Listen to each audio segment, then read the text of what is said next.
Alors bonjour à tous, aujourd'hui nous continuons notre lecture du catéchisme de l'Église catholique au travers du compendium et nous en sommes rendus à la question numéro 274 du compendium qui est « Que représente l'Eucharistie dans la vie de l'Église ?»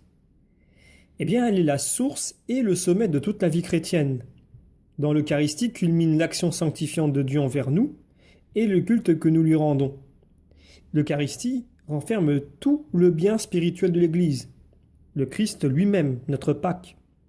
La communion de la vie divine et l'unité du peuple de Dieu sont exprimées et réalisées par l'Eucharistie. À travers la célébration eucharistique, nous nous unissons déjà à la liturgie du ciel et nous anticipons la vie éternelle. Et donc pour étayer ces propos, prenons les paragraphes 1324 à 1327 du catéchisme de l'Église catholique, qui nous disent ceci. L'Eucharistie est source et sommet de toute la vie chrétienne.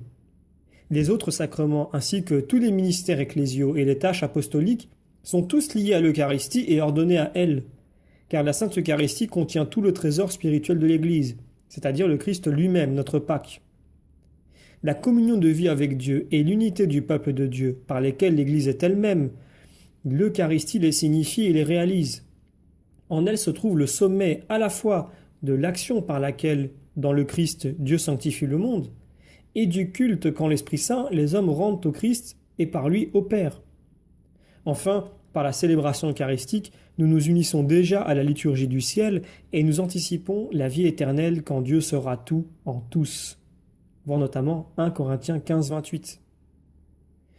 Bref, l'Eucharistie est le résumé et le sommet de notre foi.